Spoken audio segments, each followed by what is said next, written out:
Welcome to The Vinyl Guide, the podcast for record collectors and music nerds. Here's your host, the biggest record nerd of them all, Nate Goyer. Hey everyone, it's Nate. Happy New Year. I hope you're well. I know I've been a bit quiet. I've been resting a bit. Oh man, the last half of 2025 was manic. Lots of travel, lots of interviews, podcasts, lots of vinyl shops and going to record shows. Don't get me wrong, I love it all, but it took a lot out of me. I'm getting old. I need to manage myself a bit differently, but I'm back now, a little wiser, and ready to kick off 2026 with this interview. A great conversation I had with Monte Melnick. Now, Monte was a trusted confidant of the Ramones, their tour manager for over 2,200 shows. He was a friend, family really. He was a psychologist, diplomat, and survivor of the Ramones' musical hurricane. He held on to a lot of promotional stuff and memorabilia over the years, which we talk about today. We discuss rare recordings. We talk about things like the D.D. King solo album, that amazing Simpsons episode with the Ramones serenading Mr. Burns, the journey of the Ramones going from truly just being highly revolted by the music industry to being adored by the world. And of course, it all comes together with Monte's book, On the Road with the Ramones, the bonus edition. I cannot recommend this book highly enough. Find this book. It's an amazing and fun read. And it's written by the people that were there, the band and the people in their orbit. So On the Road with the Ramones by Monte Melnick. Pick up a copy today. And real quick, if you like the Ramones and that ilk, we have other episodes of the Vinyl Guide podcast you can enjoy for free anytime, such as episode 110 with Ramones engineer and producer Ed Stasium. We've had CJ Ramone on a few times, episodes 73 and 449. We talked to Chris Ashford of What Records on the early days of the Germs. That's episode 508. Ed Culver, photographer of many LA punk bands, episode 500. Now we had on Aussie music legend James Baker of The Victims, The Scientists, The Beasts of Bourbon, Hoodoo Gurus, and more, episode 479, and literally hundreds more episodes, all free. You could listen to them anytime. Just follow the Vinyl Guide in your podcast app. Scroll, listen, and enjoy. And with that, let's get into the conversation with Mr. Monte Melnick, being on the road with the Ramones. Hello. Mr. Monte. Hey, I got to tell you, I am so looking forward to this conversation. I'm such a Ramones fan, and your book, this On the Road with the Ramones. What the bonus edition? This is the bonus edition? What's the bonus? What's the extra stuff in it? I added 40 more pages in the back. Oh, okay. All right. It's beautiful. It's, it's full color. It's a real pleasant. It's not just like text, and pictures in the middle. This is like a full interactive thing. That's why I was lucky with the publisher. You know, as you said, most books are text, picture in the middle, but they let me put in, posters and tour passes and colored behind the text. And they did the art director was really terrific on the book.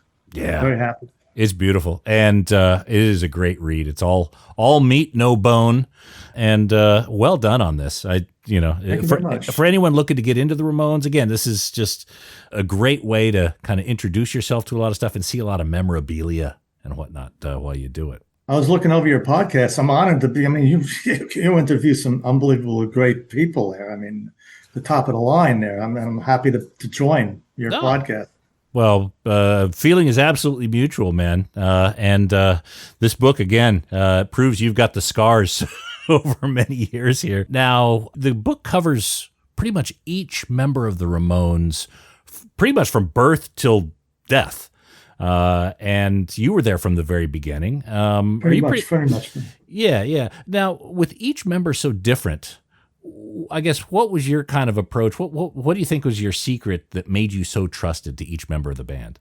Well, you had to be a diplomat. You had to be kind of like a babysitter, a psychologist, a psychiatrist, mother, a father. Just listen and understand, and not fight with them or argue or anything. Just get along. Try to get along well. Yeah, yeah, but I mean, to be able to do it, especially with those guys, I mean, that's expert level stuff. I don't think you went into it with a psychology degree or anything. Another thing to point out, I was a tour manager basically, but I had to deal with the crazy band, but also crazy crews over the years. I've doubled the amount of nutty people, crews, and pub and promoters and record companies and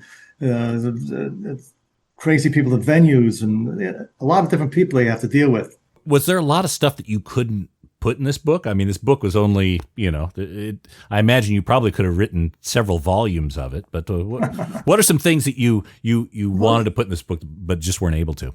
Well, I pretty much covered a lot of things. I actually I didn't want to do the book when Joey was alive, basically, because certain things sit in there that, I was very good friends with Joey, and, it was uncomfortable talking about stuff like that. Other people talking about his problems and stuff like that. So that's the only thing I had to wait around till he unfortunately passed away, and I got an opportunity to do the book. So I went with it.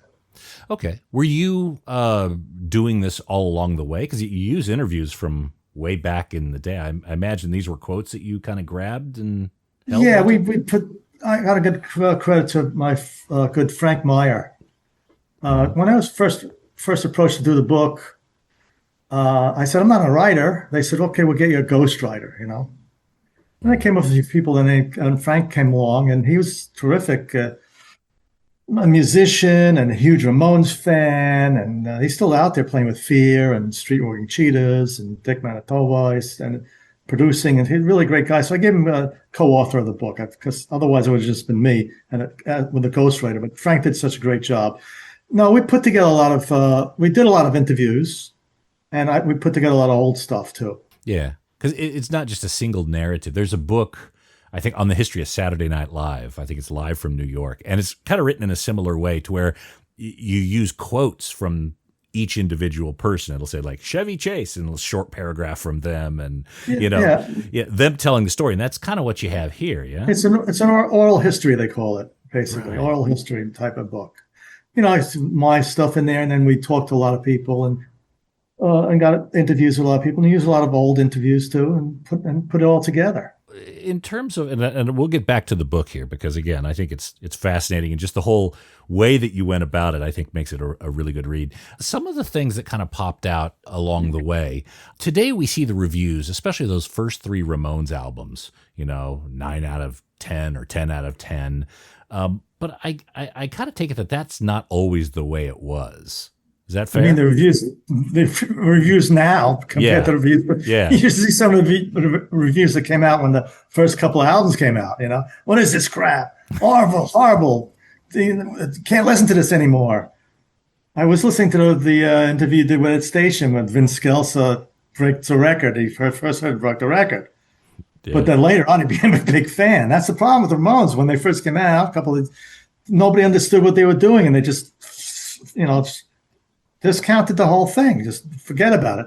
Also, the Sex Pistols were on the same time, so everybody thought the Ramones were kind of saying with the Sex Pistol crappy, doing crazy stuff in the radio stations and anarchy and spitting and blah blah blah, the horrible stuff. Just the Ramones got lumped along with that. So that's what affected their all of the different viewers and as you talk with Ed, none of the radio play got back then.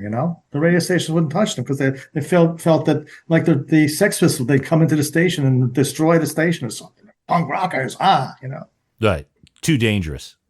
Yeah. So was there a time early on, because that's sort of, I guess feedback, lack of a better word, backlash maybe.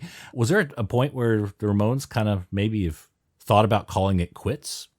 No, they never thought about calling it quits. Never, ever. The only thing they thought about over the years, I mean, they used the Tommy and Ed and then Phil, and then they started thinking, let's get a producer to get us on the radio. Right. They kept on going to different Graham Gouldman and John Beauvoir, et cetera, down the line. And try to, maybe they can get us to hit on the radio. So they kept on trying at it. They knew they had something going. That's why they kept together for, 20 something years. Yeah, Johnny and Joey, basically. But in the face of that adversity, they never shook or anything. Well, they got frustrated. But then they said, well, let's try something else. If this is not working, let's try something else. It was very frustrating. Also, another thing that was frustrating, all these giant bands, Talking Heads, B-52s, opened up for the Ramones. Blondie, they all opened up for the Ramones. The Ramones headlined a lot of those shows in CBGBs and other places. And all of a sudden, they started passing the Ramones. The Ramones are getting, they're getting frustrated. That was very frustrating to see that happen. They were friends with all the people, but these other bands were like shooting up into the atmosphere there. Yeah. It seems like, again, correct me if I'm wrong, but it was only in the last few years that they started getting really the respect of the music industry, what they should have had in the first place. Well, my take on that is basically when the Ramones came out, all these kids were listening to them, and they formed, the Ramones were kind of like the Johnny Appleseeds. They would, Johnny Appleseed planted apples all over this. The Ramones would go out to all these cities, small cities, big cities, all overseas, play, and then these kids would see them, and then they would form bands. Mm-hmm. All these being Metallica, Soundgarden, U2, Pearl Jam. Mm-hmm. So that's the whole thing is that I've lost my track of thought. The frustration, because look, I know there's a lot of artists. Even you can go back to painters of the 17th century that weren't famous or didn't get recognized in their time, but they weren't constantly getting spat at. Here's what I wanted to continue before my brain freezes. So then all these kids that grew up with the Ramones all of a sudden got into positions later on to put them into movie soundtracks, commercials, played them on the radio. They were DJs. So all of a sudden these kids, that's why they become bigger now than they were when they were around. Basically, the four originals were around.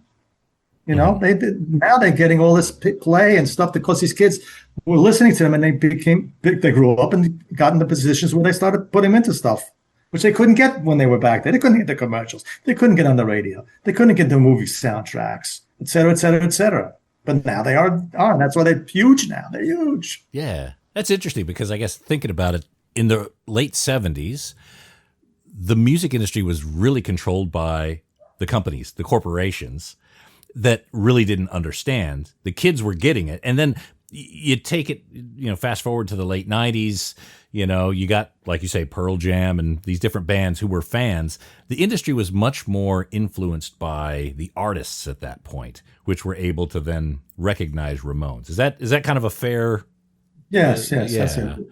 Now, one thing that I understood, I'd love your feedback on this. Initially, the Ramones, the debut, the album cover, was designed, or the concept was originally similar to the Meet the Beatles cover.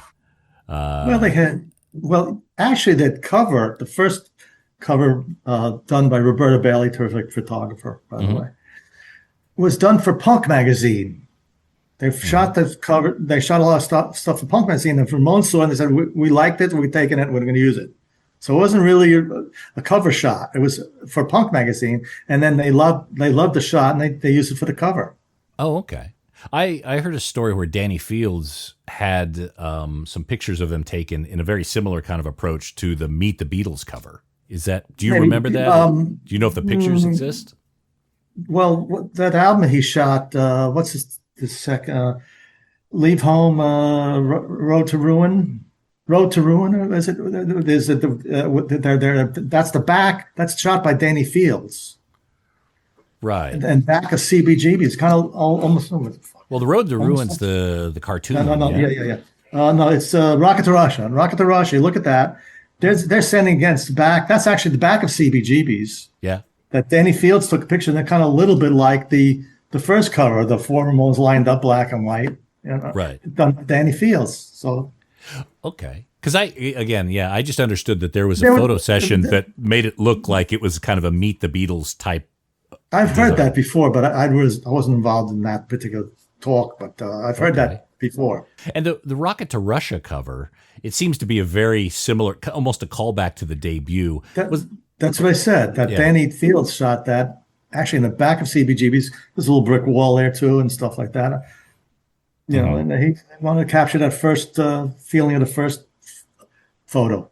Well, was that kind of a response also to the Leave Home cover? Was the band happy with Leave Home with the cover? No, they weren't happy with that. That was shot on the rooftop somewhere in the Wall Street district. It's not the greatest cover they have. A lot of the best covers are shot by George DeBose, good friend of mine. Yeah. He shot a lot of great covers. There's a couple of stories about that if you want to talk about some of those covers. Interesting stories on that. Yeah, you cover him pretty well in the book. Apparently, he only had an hour of the band's time on most of those covers. Well, that's why the band liked him, especially Johnny. Johnny just didn't like taking photos sessions, didn't like talking a long time with people, and recording fast. I mean, the first albums went really fast and record fast. And so he loved George. That's why he kept on George back, because George shot fast, Mm-hmm. It wasn't painful for him, He seemed to be a man with little patience there, Johnny. He was. So we talk here a lot about the records and memorabilia. I see you got the gold records behind you there. What sort of memorabilia do you still have of early days? Well, the funny thing about that is I was lucky that I put a lot of stuff away in a room and just forgot about it. Tour passes and itineraries and posters and stuff like that. And I was almost going to throw out. One of my old girlfriends, Shira, said, "Dad, don't throw that stuff out." I didn't know how valuable it was. In 2016, there was a big exhibit at the Queen's Museum about the Ramones. So I had like 170 Ramones pieces in it. It was terrific, posters and passes and tour itineraries, and all that stuff became very valuable. That was supposed to go on tour, kind of like the Bowie exhibit toured the world. It went to the Grammy Museum in Los Angeles first, but then the factions of the Ramones. I don't know if you know about this, the crazy Ramones factions that are going on now with the two sides. They fight against each other a lot, and they couldn't continue the exhibit on. So I got all my stuff back, and I had like 14, 15 auctions. So it was kind of like my pension from the Ramones. Right. They didn't give me a gold watch, but luckily I saved all these things. Who knew like a tour poster or a little pass was very valuable, after later on in the years, Mm-hmm. What was the one or two of the big items from those auctions? A lot of signed autographs and posters of the original, like 70s, late 70s, with Tommy on them. With the posters, the signatures are very important to have on it. Okay. The early signatures, with Tommy on it, those are very valuable. The posters and photographs and stuff like that. It was very valuable. They didn't strike me as a band who saved a lot of stuff. You were kind of was that your collection is kind of the biggest? I don't think they did. No, I don't think. I always after every show though, I would go and get posters. I would make sure to get posters after every single show and give them out to everybody and keep one for myself and stuff like that. So I know I gave them posters. I don't think they kept basically a lot of them. Yeah. Yeah. Have you been to the Punk Rock Museum in Las Vegas? No, I haven't. Have you been there? Yeah. They've got some great stuff. In fact, I'll flick you over a video I took, and there's a whole Ramones section.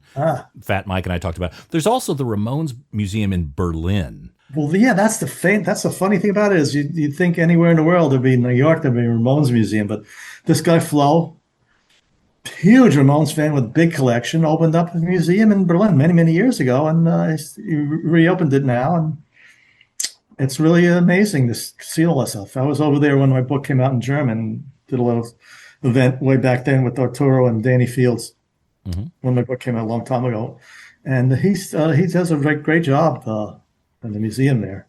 Yeah, he's just a fan. The reason it's in Berlin is just because there's a super fan. He still posts on the Ramones Museum on Instagram. A lot of posts every day. He posts about the Ramones, different Far Ramones Museum on Instagram is really nice. Now, you guys were in Germany when the Berlin Wall came down. Is that right? Yes. 1989. So we were there, and the promoter, a guy named Skumak now manages Rammstein, by the way, who opened up for the Ramones in Germany. Of course. That's another thing. They're mega now. And I mean, unbelievable how big they are. They got their first break opening up for the Ramones way back then. That's another thing. he went to the hardware store and got us hammers and chisels, brought us to the wall, and we went to the wall to chop down pieces of the wall. As it was, the wall was still up, but there was holes in it and stuff like that. Right. And I'm telling you, that concrete I have little pieces of it in my house. I got a bunch of it. I would give it out as presents. That concrete was really hard, unbelievable hard. And there was holes in the wall. And these East German guards running around the side selling stuff, like CJ, bought a belt buckle through the wall there, But to get into Berlin, before that, there was one road to get in. You couldn't get in, and then you get there and Checkpoint Charlie, is that right? Yeah. Well, that's inside. That's the Checkpoint Charlie is between East and West Berlin. But to get to Berlin, you had to drive on this one road 100 miles into East Berlin, because Berlin was in the middle of East Berlin, So you couldn't get off the road, and there was tanks and stuff along the road and stuff like that. When you get into Berlin, then the wall was there, and you couldn't even approach the wall. It's like machine guns on the wall. You get closer, they would aim the machine guns at you. The next time we came back, we played there a few times and came back in '89. The wall was coming down, it was still mostly up with holes in it. We're chopping down pieces of the wall, and CJ buying stuff through the wall and stuff like that. The year after that, we came back, the wall's gone, and we actually played a little venue in East Germany. So we had the little evolution of what it was like. It was really suppressive being in there during the wall time, when East Berlin was, you couldn't approach the wall. There were machine guns and stuff like that. It was crazy. Far out. But then coming back, and it was gone after a number of years, and we played East Germany. Yeah. Now that land is probably some of the most valuable land in the world. Yeah. Did Ramones ever meet or spend time with any Beatles? No, not that I know. But you know how the Ramones got their name. It's in the book. Yeah. Dee Dee one day, he saw an article that Paul checked into a hotel under Paul Ramone. Mm-hmm. And Dee Dee said, let's name ourselves the Ramones. They said, okay. And then they decided to name everybody Ramone after that, Joey was Jeffrey Hyman, so he had to change. Jeffrey Ramone didn't sound good. He didn't so he said Joey Ramone. And Tommy was good. And Johnny was good. Dee Dee was good. Yeah. But in the early years, that was a problem with them because nobody understood who they were, number one. And second, they thought either they were all brothers or they were some Spanish band or something, Because that's a story with Danny Fields. Lisa Robinson from a magazine that she wrote for told Danny, go check this group out, the Ramones. And Danny said, I don't want to see no Spanish cha-cha band. I'm not going down there. But he finally went down there and fell in love with the band. But that was his initial, take with the name, Ramones. That was a problem at the beginning. Were there other record labels that were vying for the band?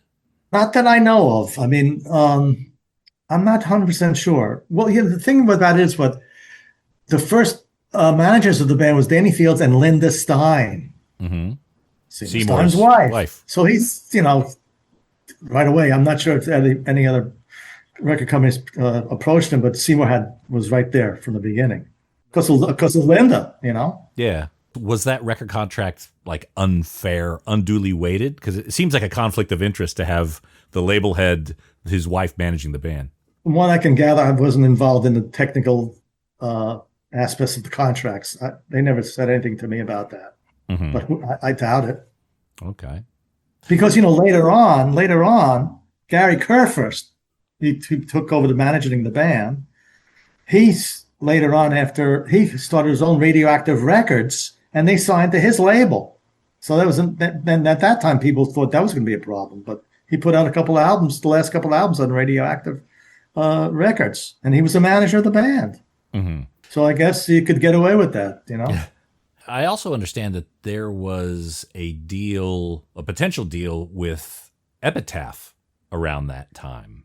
What do you know about that? Yeah, I think Epitaph did make some forays into wanting to get the group, but that never happened. The Ramones just stayed with what they were doing with, they were happy with what they were doing right now. Mm-hmm. Back then, Yeah.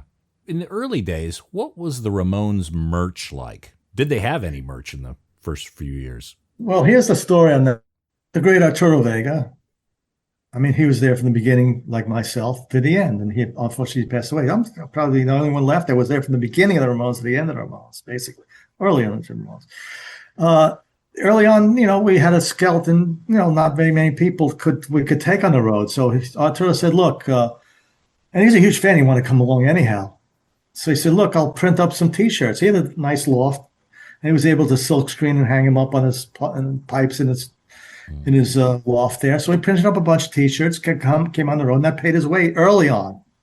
Eventually, he got on the payroll and took off from there. And they realized that there's something with the merchandising. I don't think back then people were selling very many T-shirts and stuff at the venues, early mid-'70s. I'm not sure, small groups and like that.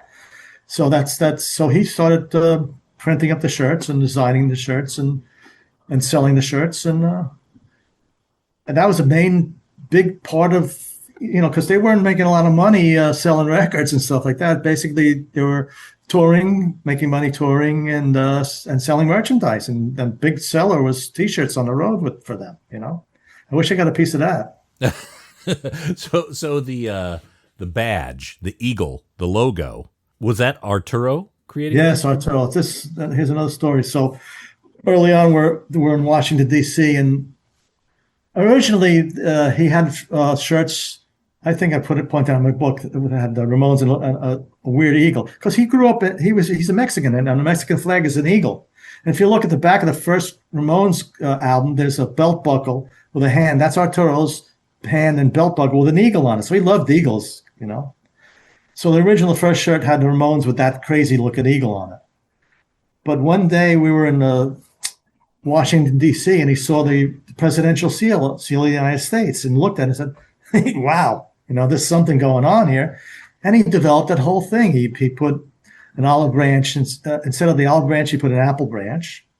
And the eagle's holding arrows, and now he's holding a baseball bat, because the Ramones loved, Johnny was a baseball fan, and there's a beat on the brow with a baseball bat was one of the songs. And American, that's American. Mm-hmm. And the wonderful thing about it is, around the circumference, he put the names of the people in the band, which was great, because when one left, they just plug and play the next one in. So that fit in. That was a brilliant idea, putting the names in a circle like that. And he took that off the Great Seal of the United States, presidential seal.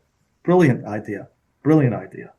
Yeah. There's a couple different versions of that. I think one with Hey Ho, Let's Go, one with Look Out Below. Well, if the original was Look Out Below, mm-hmm. and then Blitzkrieg Bop became so popular, he put in Hey Ho, Let's Go on the bottom. Right. Oh. And if you look, there's a picture of him in my book there.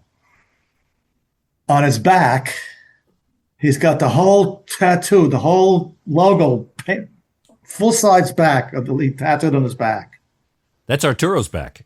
That's Arturo's back. Okay. He was such a great big fan, and he loved to design that. And it says E Pluribus Unum on the top. I don't know why he put that on there. It has nothing to do with the Ramones. That's, I saw that picture. I thought that was just a super fan. I didn't know that was Arturo. No, that's Arturo. And the funny thing about it is, put Artie, Johnny, Joey, Dee Dee. He put his name in there, and Marky saw it and got pissed off at Arturo. So you wouldn't put my name out there. That's just my back. I'll put off what I want on my back. Marky actually got upset about that. But that's dedication. That's how dedicated he was. He was a super dedicated guy. Yeah. A great artist, terrific lighting director, and he did all the merchandising. So you designed all the. You and Arturo were there from kind of day one, yeah?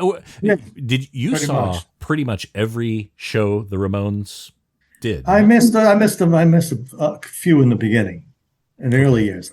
I'd say I was there for like 2,200 shows, maybe 40 shows I wasn't around for, because they were doing things I wasn't involved in. Because I started doing sound for them initially in the studio. And then they started playing out, and they said, "You come along, do some sound for us." I was the first sound man in the early years for them. And you went to school with them, or with John? Well, that's how that's how I got involved with them. Was Tommy. I grew up with Tommy. One day I was like driving my bike. I was junior high school. I was riding my bike around Forest Hills High School and bumped into Tommy. And we realized we're in junior high school together in the same class. So we became very good friends. And then we went on to same high school, Forest Hills High School, where Johnny, Dee Dee, Joey all went there too. Mm-hmm. I first saw the first band, it's the Tangerine Puppets, in 1966. They played a talent show at Forest Hills High School. That's when I first saw them. And Johnny was on bass, and Dee Dee and Tommy was playing guitar, and they were in a band together. But I was very good friends with Tommy, and after that, I was in several bands with Tommy before the Ramones. Mm-hmm. You saw in the book there. Oh, yeah. Yeah. You were also part of 30 Days Out as well? Yeah. Well, I got together. I was in a band with Tommy, Triad. It was like kind of like a power trio, like Cream and Jimi Hendrix. That fell apart. But Tommy was working he was always wanted to do recording engineer stuff, recording engineer, working in studios.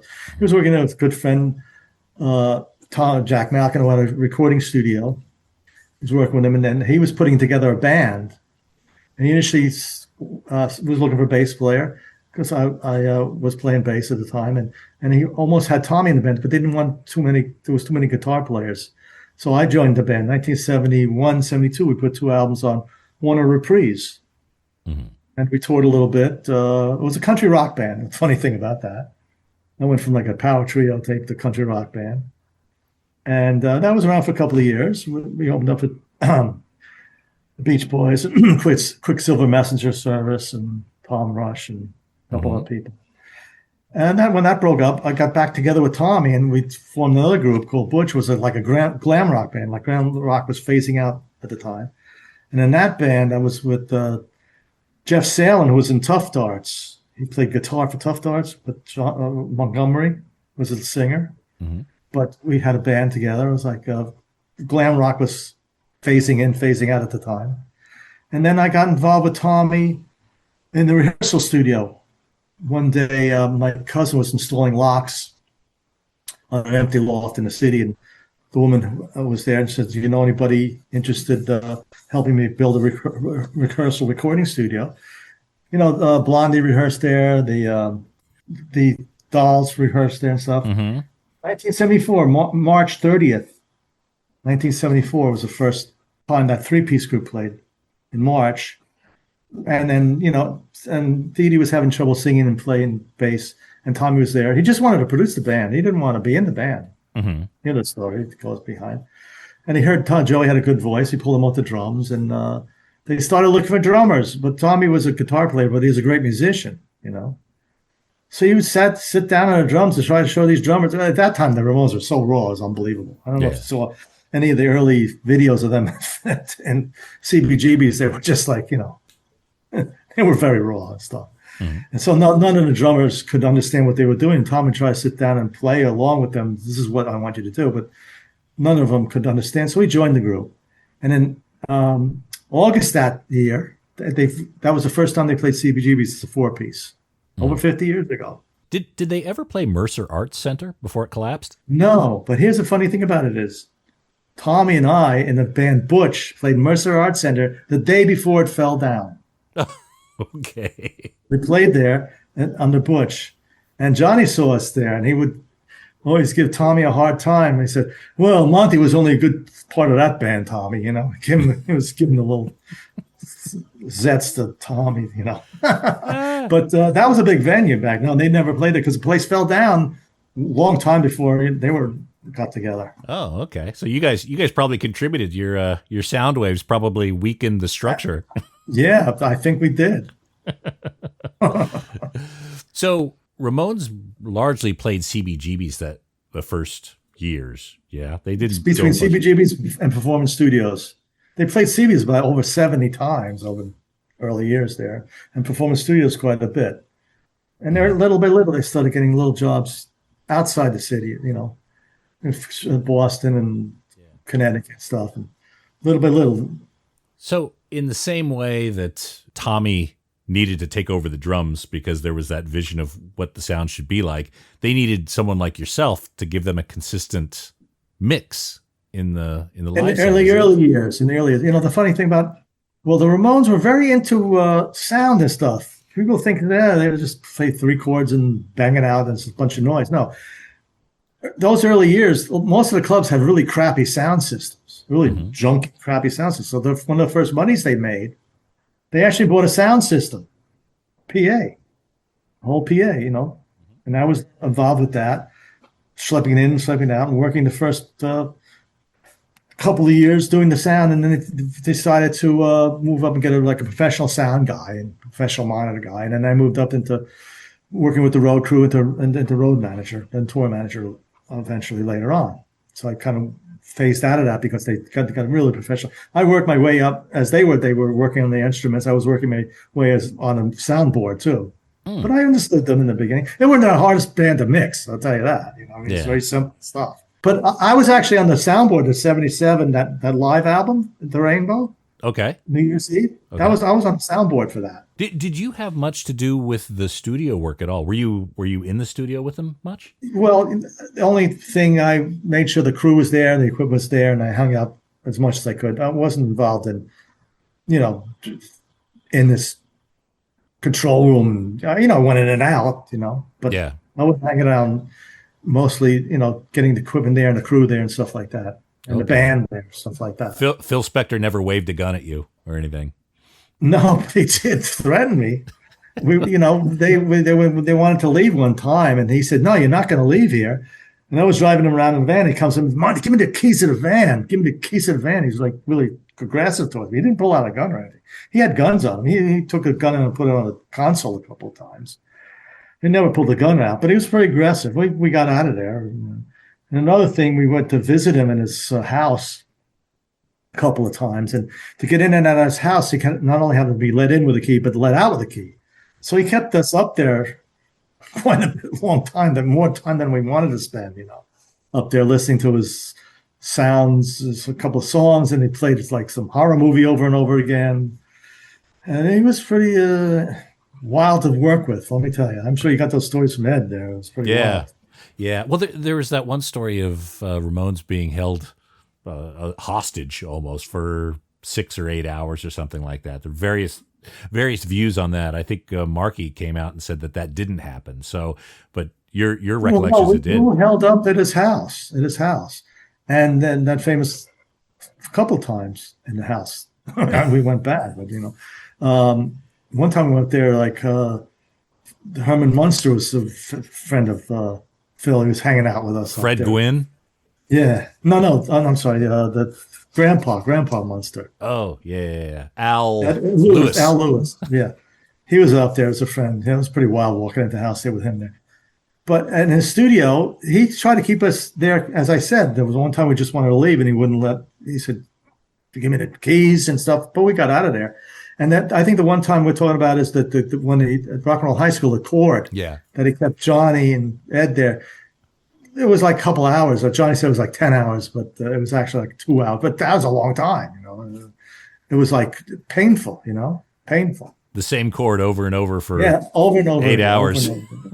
It was like 2 hours, but it felt like Johnny felt like it was 8 to 10 hours. Yeah. Now, you got fed up with him. You write in the book, Bruce Springsteen wrote the song "Hungry Heart" for the Ramones. Do you know if they ever gave it a go, or did they just reject it immediately? No, unfortunately, they didn't. We were playing in Asbury Park, a really small club, like back late 70s or something. And I put the band on stage and I walked back by the bar. And I see Springsteen there. He was fairly well known at the time. And I figured he'd watch a couple of songs and leave, Bruce Springsteen, Ramones. So after the set's over, I walked over and I said, "You want to come back and meet the band?" He said, "Yeah, I'd love to meet the band." And I brought him back, and Joey said, because he had written that song for Patti Smith, "Because Tonight," that's the name of it, right? Yep. And Joey said, "Why don't you write a song for us?" He said, "Okay," And he actually wrote "Hungry Heart" for the Ramones, but when he never got through to them where they could do it, because at the time, Bruce Springsteen's manager said, "You're not going to give us away. You can't give it away." So it never got to a point where we could really record it or do anything with it. But I think they realized he did write. Well, later on, they realized he wrote the song for them because he wrote it in a couple of his anthologies or whatever, that he did write the song for them. you know? So they didn't know till years later. I think so, yeah. Okay. Oh, I would have loved to have heard a demo of that. Yeah, that would have been interesting, yeah. Yeah, yeah. So people online have done like versions of it, like if Ramones did the song, what would it sound like? And yeah, yeah. What's your recollection of the song Chinese Rocks? As far as what goes. Well, the writing of it, because it seems that the lines seem to blur between Dee Dee and Johnny Thunders. Yeah. I think Dee Dee had the most hand into it, you know. They were both heavily into heroin and stuff, so we know where that came from, that song, you know. Mm-hmm. I think Dee Dee had the most part to writing it. All right. Richard Hell says he wrote a few lyrics as well, and it seems very murky between, and depending on which record you have, the credits are a bit all over the place. Yeah. Any thoughts or involvement on the Dee Dee King rap record?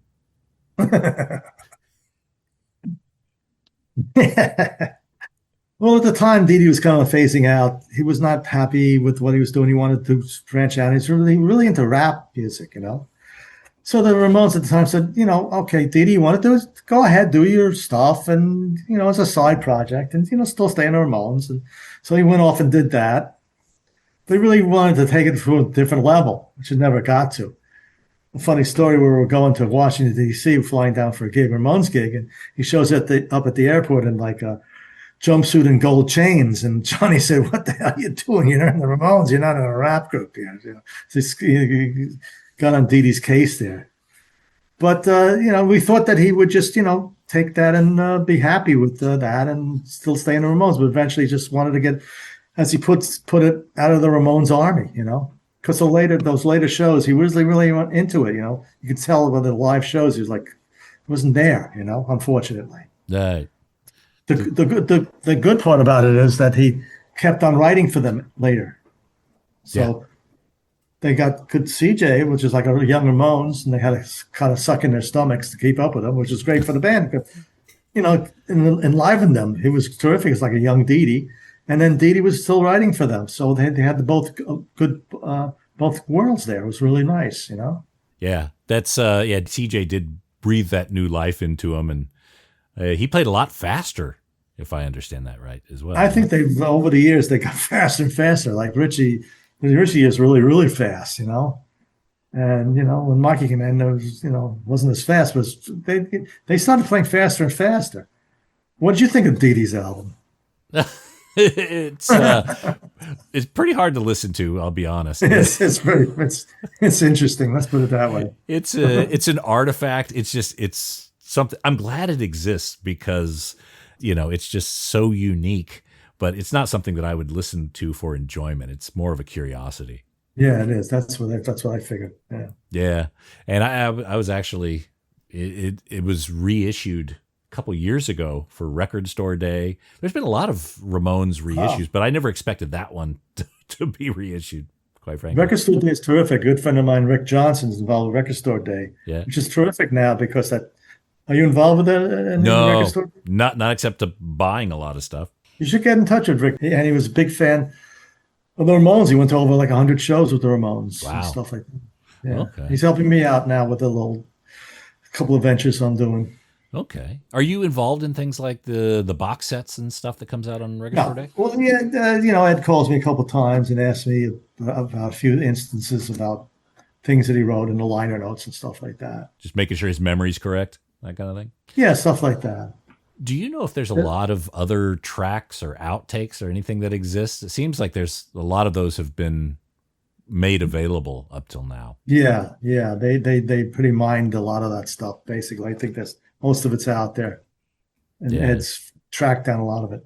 There's an album that's out called Redux, Ramones Redux by Mark Urselli, that he gets a lot of different interesting groups. I can't remember the names of the groups on it. They're obscure, different type of groups. Guy from Sonic Youth, different groups. He just put out an album. I did the liner notes for that. Okay. Ramones Redux, it's called. Okay. Do you recall the band getting test pressings or promotional items or things like that back in the day? Well, promotional items. The first Ramones t-shirt, Sire Records, just had Ramones on it. That was interesting thing. There was a promotional baseball bat, as I understand. Yeah, that was a big thing. Also, the promotional letter opener with a knife on it and a letter opener. Okay. That's worth some money. I remember those. A little tequila bottle with the Ramones on it for the last album. Because Adios Amigos. No, you know, the baseball bat thing, that's a collector's item, the little baseball bats. Yeah. You mentioned in the book as well, he was so into baseball, he would watch huge baseball even from the stage if there was a game. Yeah, well, he would have the road crew guy, the monitor guy, he'd check in with him, see what the score was. He was a Yankees fan, but a huge baseball fan, and he collected 8x10s autographed. He had one of the biggest 8x10 autographed baseball collection of baseball players in the world, eventually over the years. Amazing collection. And then he'd sneak off into sometimes, so he like in Boston, the club's across from Fenway Park. He'd go over there and watch a game or something before the early game or something, or around the different Detroit or something. He'd try to catch games here and there when he could. Yeah, huge fan. And occasionally have a TV like right next to the monitor so he could hear the band and still watch the game. Well, yeah, it's more like he had the road crew checking on him. He'd check in with the road crew. In between songs, what's the score? Yeah. If you look on the cover of my book, he's wearing a Yankees t-shirt. Oh, yeah. That cover was great. That was done by John Holmstrom. Punk magazine. Oh, yeah. Okay. Because when I was putting out the book, I was figuring, because I worked with 8 different Ramones over the years. 8 different Ramones. It was 4 at a time. But I was trying to figure out what to put on the cover, and I came up with this idea of me in the van there with all 8 Ramones. We're driving out of the city. If you look at the CBGs in the background, and there's the pinhead chasing after the van, and stuff flying off the van. There's Yoo-hoo bottles and stuff like that. If you notice, Joey's reading Punk magazine. Yeah. John threw that in there. It was nice, He drew that cover with Joey on the cover, original Punk magazine for back. Yeah, one of the issues of Punk magazine, and he also did the Rocket to Russia. The backside of the Rocket to Russia, and all the cartoons in the middle of it, with John Holmstrom illustrating the songs, and later on, Arturo used a lot of those images for T-shirts, and I used a couple of them for tour passes too, for different tours.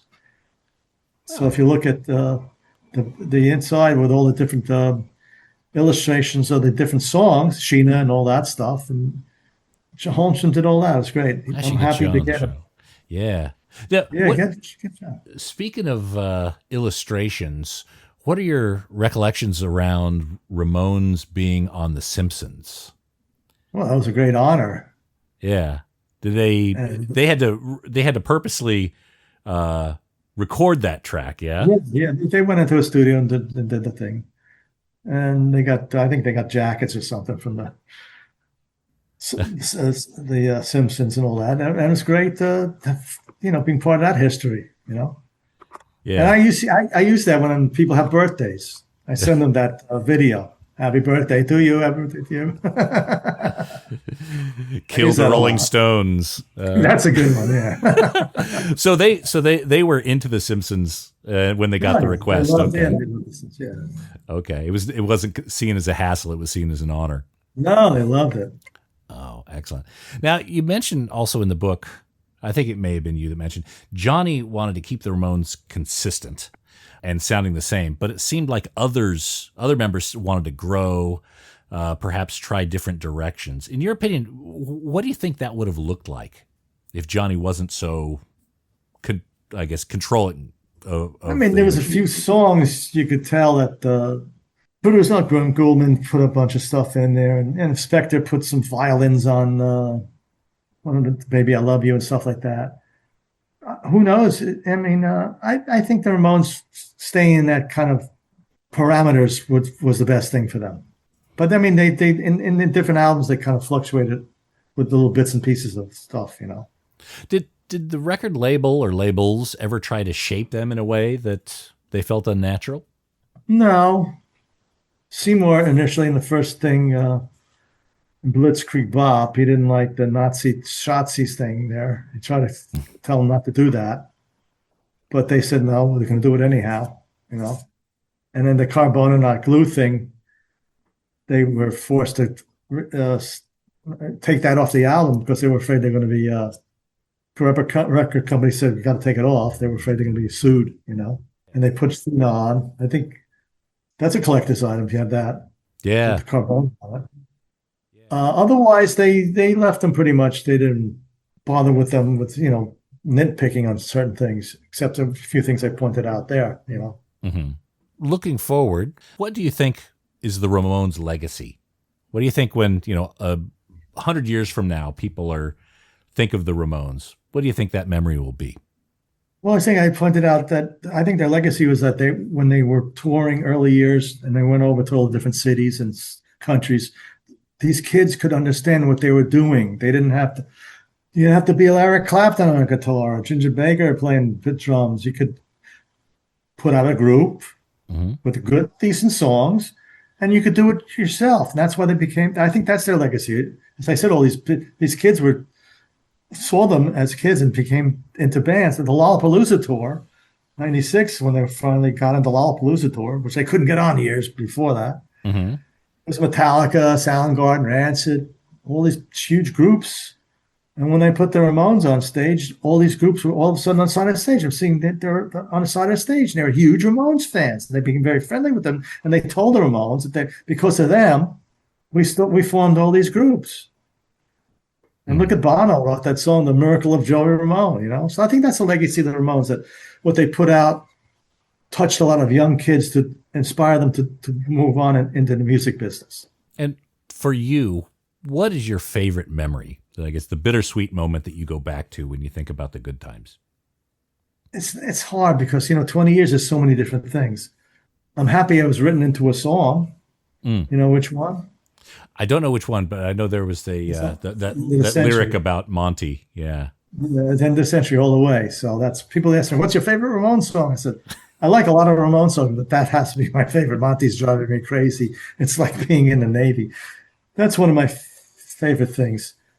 I mean, just touring the world, getting to see the world with a group like the Ramones, and they built it up and up and up, so they became a higher standard in different cities. So it wasn't just like the early years was crappy clubs, but the later years was better, venues, festivals and stuff like that. And seeing the world, that was the benefit of the whole thing. I really enjoyed that. I wouldn't have stuck around for 20 years if I didn't like that. I know there's a lot of competitiveness and friction within the band. Is there a memory that you have where everyone was just getting along, everyone was just right on the same side, and it was just a big moment? Well, I say that the 1977, that live It's Alive album, they were like at the peak then at that time. That's one of my fondest memories, me being at the soundboard, seeing that whole thing. And then it's on the, you can see it on video and hear it on live. It's like a live moment captured. They were great. That's that particular aspect, that the first four, the original four. Over the years, there was moments with the other band members, Marky and CJ and Richie and all that. Of course, Clemmy Ramone was. They named him Elvis because they didn't want to call him Clemmy Ramone. Yeah. That was a joke. But that's why I wrote a book. There's lots of memories in there. That's too many to really just say pick out one or two. Yeah. There's a lot of Ramones books. I really, really enjoyed yours, and I can't recommend this book enough. On the Road with the Ramones by Monte Melnick and Frank Meyer. Again, it's a beautiful book. It's color throughout. You can just pick it up and flip through and just read little paragraphs here or there, or go from beginning to end. And it's told by the voices that were there at the time. So again, a great place to start for new and old fans of the Ramones. Again, Monty, thank you so much for coming on the Vinyl Guide, mate. I appreciate it a lot.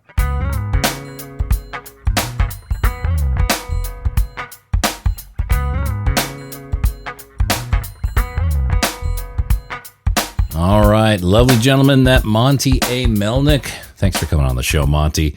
And the book, On the Road with the Ramones, phenomenal, by Monte A. Melnick and Frank Meyer. I underplay Frank on this, but he's not been on the show. But yeah, Monty was. And it's a thick book. Here it is. It's in my hands. Lots of pages and full color. Can't recommend it enough. on the road with the Ramones, Monte Melnick. And that's it for this episode of The Vinyl Guide. Thank you so much for tuning in. Thanks to everyone who's sharing these episodes on social media. Those of you who are leaving positive reviews in Apple Podcasts and Spotify. I absolutely adore each and every one of you. And those of you who are helping support the podcast at patreon.com/vinyl guide. Well, I'm making a deal with God for a special place in heaven for each of you. Thank you so much for helping out. We'll be back shortly with the brand new episode. So until we talk next time, you all behave yourselves. And thanks again for listening to the Vinyl Guide podcast. Cheers.